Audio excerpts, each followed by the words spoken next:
प्रमाणे सोमनाथच्या मंदिराची प्राण प्रतिष्ठापना करताना तत्कालीन राष्ट्रपती डॉक्टर राजेंद्र प्रसाद यांना बोलवलं होतं, तसं द्रौपदीजींना काय बोलवायला काय हरकत आहे? बोलवलं पाहिजे.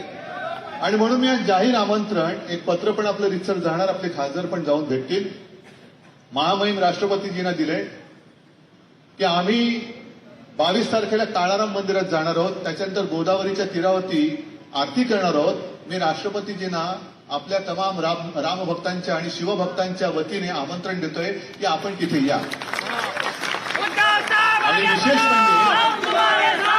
विशेष म्हणजे काल त्या अटल सेतूचं लोकार्पण झालं. मी आता येताना टीव्हीवर बघत होतो. खरं हा जो रस्ता आहे तो मुंबई ते शिवडी ते नावाशिवा अंतर कमी करण्यासाठी त्याच्यावरनं एकटेच आपले चालत होते. एकाचाच फोटो, बाकी कोणीच असता कामा नये. अटल बिहारी वाजपेयींचा पण फोटो त्याच्यावरती नाहीये, जाहिरातीमध्ये फोटो नाहीये. म्हणून मी आपल्या सर्वांच्या साक्षीने सांगतो की राष्ट्रपती जर का आल्या तर राम मंदिरामध्ये आणि गोदावरीच्या आरतीमध्ये त्यांच्या एकटीचा फोटो येईल. आमचा कोणाचा येणार नाही. आमचा कोणाचा येणार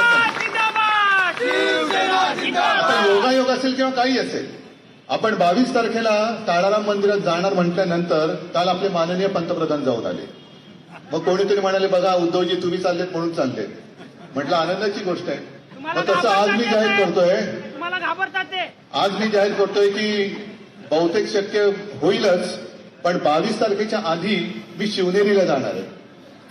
हे जाहीर करतोय की निदान त्या निमित्ताने तरी का होईना, पण महाराष्ट्रामध्ये जे काही तेज जन्माला आलं त्याला वंदन करण्यासाठी मोदीजी माझ्या आधी तुम्ही आता शिवनेरीला जा. कारण मी केवळ आव्हान आणि डावावरती प्रतिडाव म्हणून नाही करत. डावावरती प्रतिडाव म्हणून मी नाही करत. माझी एक भावना आहे, माझी एक धारणा आहे, माझी एक श्रद्धा आहे की ज्या वेळेला राम मंदिराविषय थंड बसण्यात होता तेव्हा तुम्हाला सगळ्यांना कल्पना आहे आपण अयोध्येला गेलो होतो. पण जाण्यापूर्वी शिवजन्मभूमीची एक मूठ माती घेऊन मी राम जन्मभूमीला गेलो. माना अथवा मानू नका, पण एका वर्षाच्या आत राम मंदिराचा निकाल लागला की नाही लागला? काढा. माझी मी अयोध्येला गेलो होती ती तारीख काढा आणि राम मंदिराचा निकाल कधी लागला तो काढा. निकाल